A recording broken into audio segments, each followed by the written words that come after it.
Olá, bem-vindos à nossa sexta aula de Estatística. Hoje vamos falar sobre o tópico Visualização de dados numéricos. Mais uma vez, no final da aula, vamos ter exemplos práticos disponibilizados em Excel e em Python. Nas aulas anteriores, aprendemos a diferença entre dados categóricos e dados numéricos. É importante relembrar que os dados numéricos envolvem sempre algum tipo de medição ou então são resultado de uma contagem. Por exemplo, o peso de todos os gatos que visitaram uma loja de animais num dia. Para obter estes dados, é necessário pesar os gatos numa balança, obviamente. É necessário efetuar aquilo que nós chamamos uma medição. Em contraste, para quantificar o número de livros de romance que existem em cada apartamento de um determinado lote de apartamentos, é necessário contar o número de livros para cada apartamento. Os dados categóricos são informações não numéricas que podem ser expressas como uma lista de palavras. Hoje vamos falar de visualização de dados numéricos. A visualização de dados numéricos apresenta os dados numéricos, lá está, sob a forma de tabelas ou gráficos e fazendo uso de outros recursos visuais. Estes são uma forma fácil de explorar, compreender e comunicar melhor os dados. O objetivo é resumir e agregar informações para mostrar melhor as relações e os padrões que possam estar presentes nos dados. Uma boa definição de visualização de dados numéricos é que envolve a utilização de representações visuais para explorar, dar sentido, compreender e comunicar informação. Temos de começar por explorar os dados na nossa procura por dados significativos. Os recursos visuais são muito importantes neste domínio. Por exemplo, às vezes, num gráfico circular, podemos detectar imediatamente que uma classe de dados é mais frequente do que outra. Também precisamos de dar sentido aos dados para obtermos uma compreensão mais profunda e holística dos mesmos. A visualização revela o panorama geral, dá-nos uma visão global de um conjunto de dados e isso é muito importante.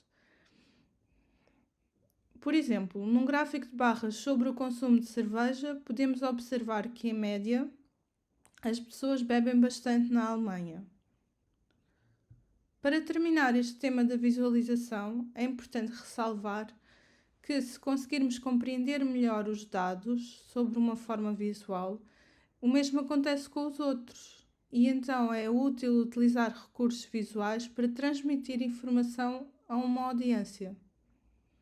Agora, a primeira coisa que podemos fazer, especialmente no caso dos dados numéricos, é examinar os dados numa tabela de frequências. Depois disso, podemos aplicar um gráfico ou um diagrama aos dados. Temos muitas opções gráficas para dados numéricos. Algumas delas serão aqui abordadas, tais como gráficos de caule e folha, gráficos de pontos, gráficos de linhas, histogramas, polígonos de frequência e gráficos de séries temporais. Cada um destes métodos tem as suas próprias vantagens e desvantagens. Vamos examinar um tipo de gráfico chamado gráfico de caule e de folhas, ou em inglês stem plot. Este gráfico é uma opção muito relevante e adequada para pequenos conjuntos de dados. Este tipo de gráfico é representado como uma tabela especial em que cada observação dos dados ou valor é dividida num caule, que é o primeiro dígito ou dígitos, e uma folha, que é normalmente o último dígito.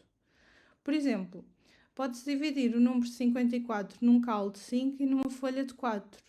O número 81 pode ter um caule de 8 e uma folha de 1. Noutro conjunto de dados com decimais, o número 9.2 poderia ter um caule de 9 e uma folha de 2. Vamos ver como criar um gráfico de caule e folha usando o exemplo de uma aula de filosofia. Numa classe de filosofia, houve um primeiro exame em que os alunos obtiveram as seguintes classificações, aqui apresentadas por ordem crescente. Podemos criar uma tabela a partir destes dados. Vamos criar então uma tabela com 8 entradas. Primeiro, escrevemos os caules na primeira coluna, do menor para o maior. Os caules são a lista dos primeiros dígitos dos dados. Na segunda coluna, escrevemos as folhas por ordem crescente junto ao calo correspondente. Para o valor 33, escrevemos 3 ao lado da linha com o calo 3. Para o valor 42, escrevemos 2 junto à linha com o calo 4. Continuamos este raciocínio até que todas as observações estejam representadas na segunda coluna dos dados. Observando o gráfico, podemos ver que a maioria das pontuações caiu nos 70, 70, 80 e 90. Podemos também ver que apenas um aluno teve uma pontuação na casa dos 30. Finalmente, podemos ver que 4 exames tiveram uma pontuação abaixo da pontuação de 5. Um aluno nos 30 e 3 alunos nos 40. Estes gráficos ajudam a organizar os dados e dão uma boa visão geral da informação. Podem ser bons para explorar observações individuais. Estes gráficos, utilizados para dados discretos ou contínuos, temos que nos certificar que o conjunto de dados é relativamente pequeno. Infelizmente, não é possível criar este tipo de tabelas para grandes volumes de dados, lá está. Outro tipo de gráfico é o gráfico de linhas.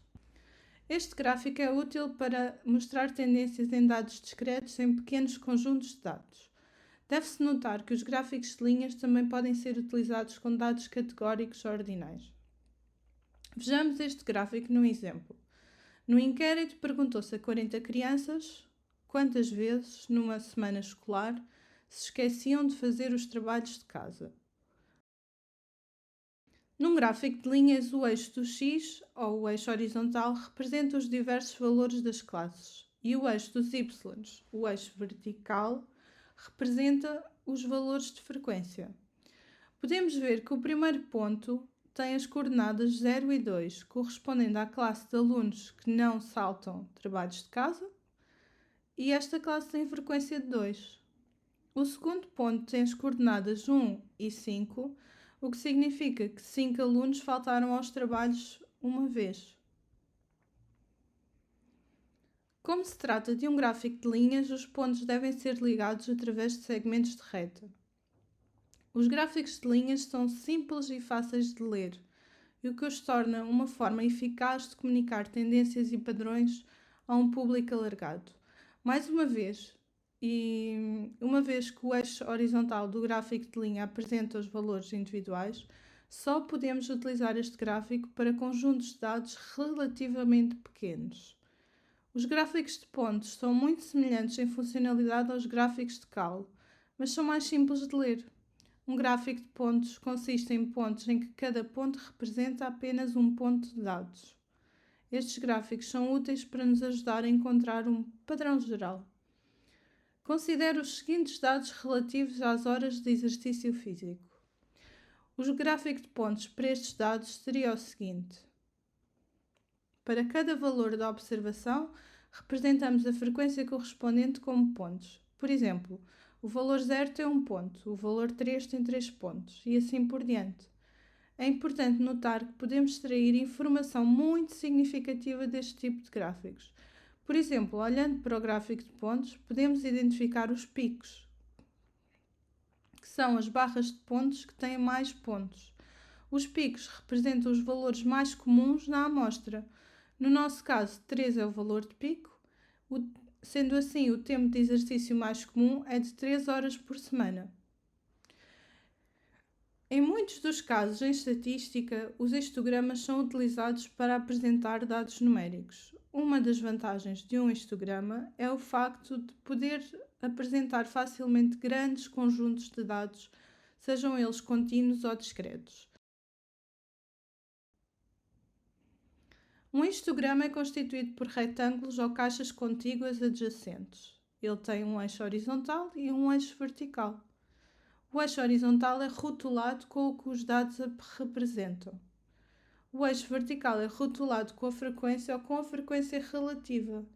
É importante salientar que o histograma pode ajudar a visualizar a forma geral da distribuição de frequências.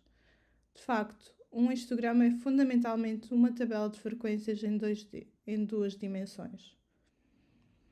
Para construir um histograma, temos que decidir primeiro o tamanho e o número das barras, à semelhança do que faríamos numa tabela de frequências. Vejamos isto com um exemplo. Os dados seguintes são as alturas em centímetros de 20 jogadores de futebol semi-profissionais do sexo masculino. As alturas recolhidas representam dados contínuos, uma vez que a altura é obtida por medição, não contagem, mas sim medição. Olhando para os dados, podemos ver que o valor mais pequeno é 145 e o valor maior é 192,5. Para calcular a largura de cada barra, ou intervalo de classe, subtraímos o ponto final do ponto inicial e dividimos pelo número de barras. Temos de escolher o número de barras que pretendemos.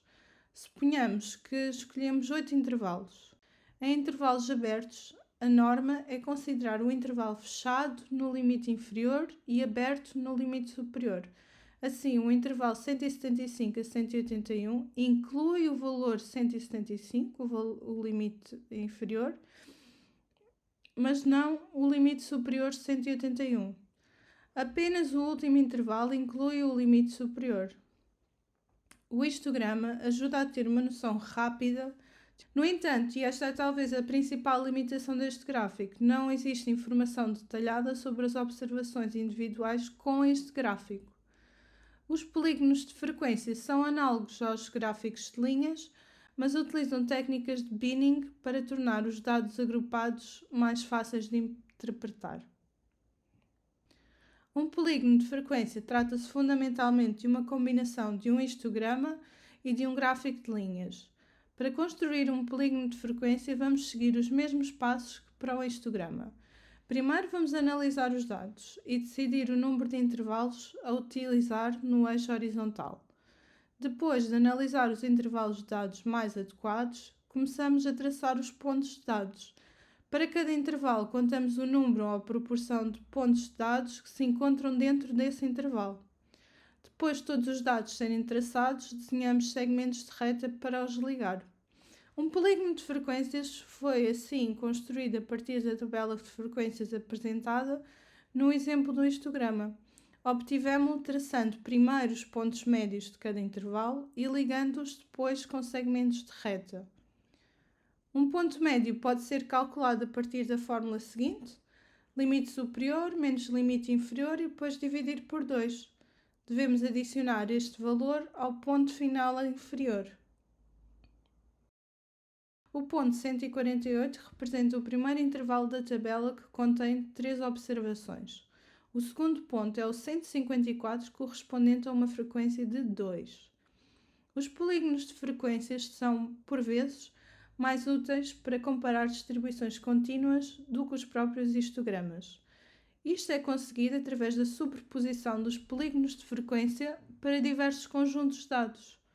Nestes casos, as tabelas da frequência, que são alvo da comparação, têm que partilhar os intervalos de frequência. Uma dimensão dos dados que, por vezes, podemos querer considerar nas nossas visualizações é o tempo. Podemos querer apresentar o aspecto temporal dos dados para mostrar a ordem cronológica. Um gráfico que representa as quantidades ou medidas variáveis à medida que o tempo avança é designado por gráfico de séries temporais.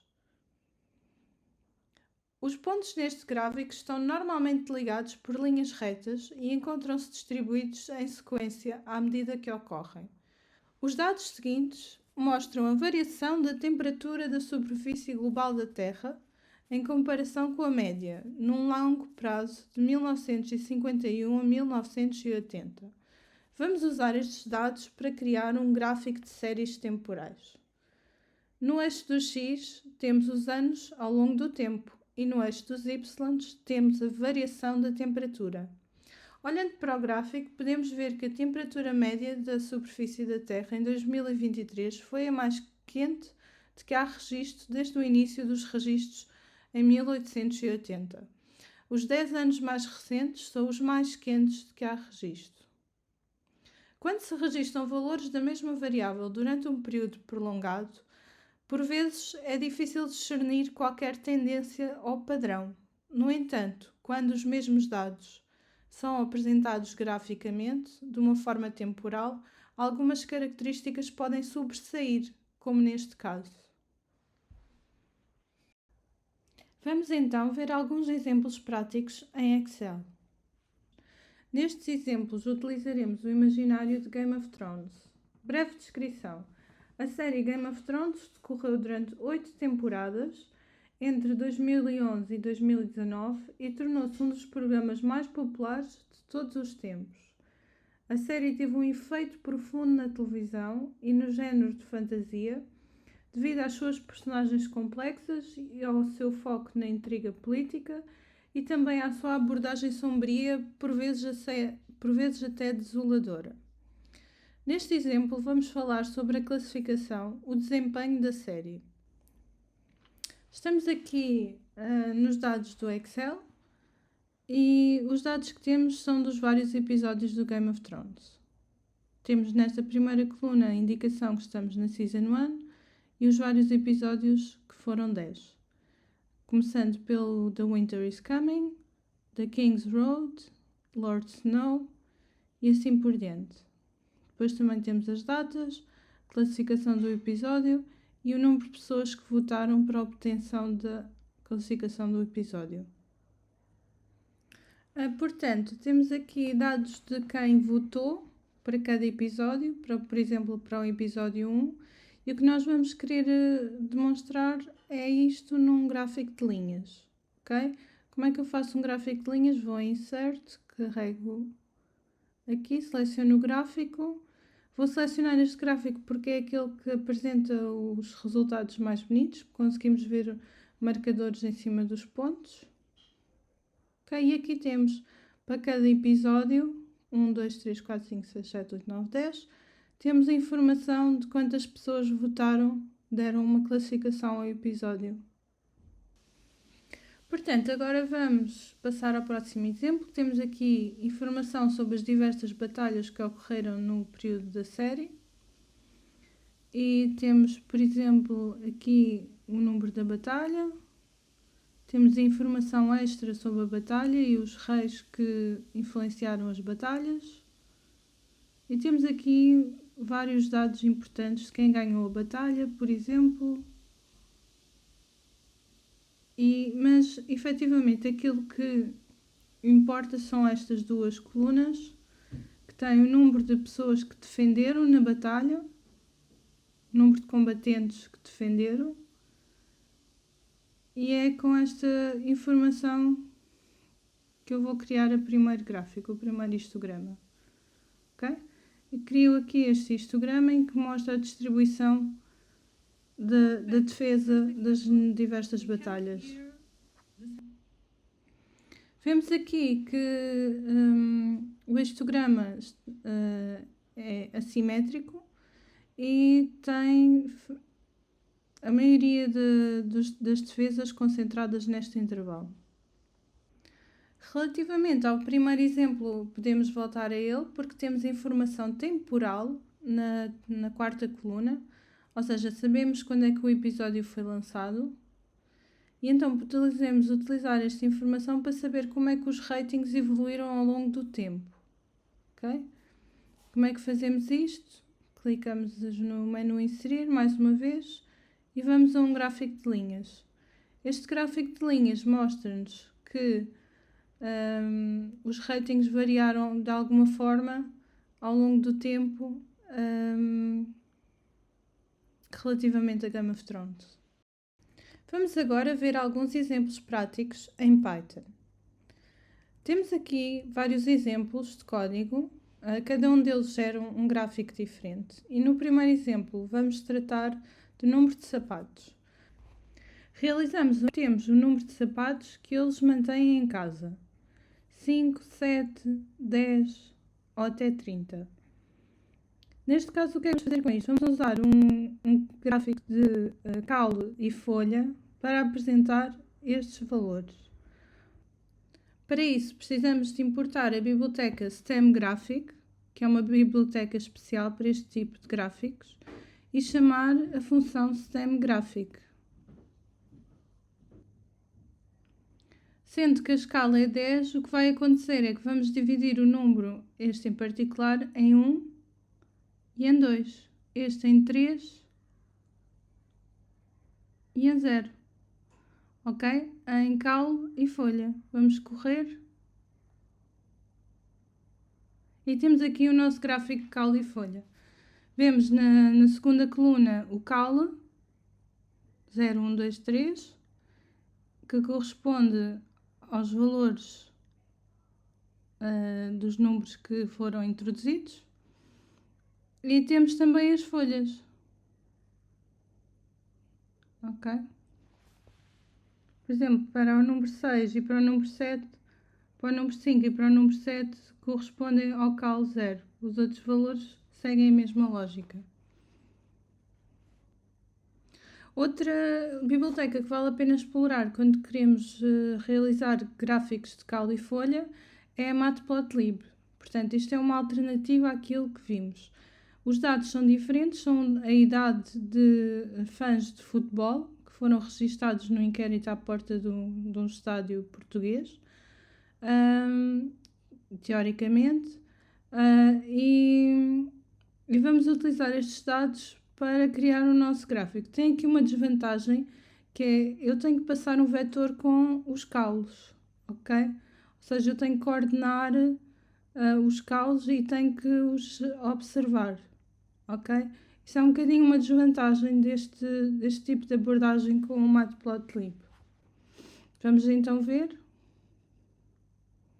E temos aqui o Matplotlib. Não é uma visualização tão bonita, mas não deixa de ser informativa.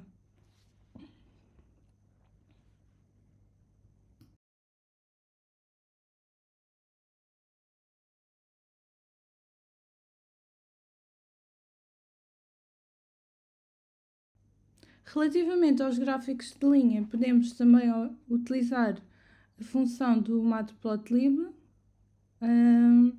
Neste caso, temos dados das views em diversos vídeos do YouTube. Esperávamos estar a este nível no nosso canal, mas relativamente ao que podemos fazer com os dados, podemos agrupá-los num gráfico de linha, e é isso que vamos fazer.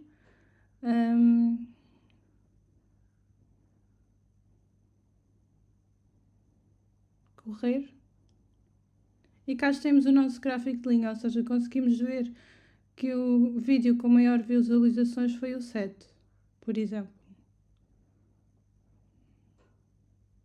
Para cada gráfico temos um número de visualizações. De destacar que o 4 foi o que teve menos visualizações. Ok.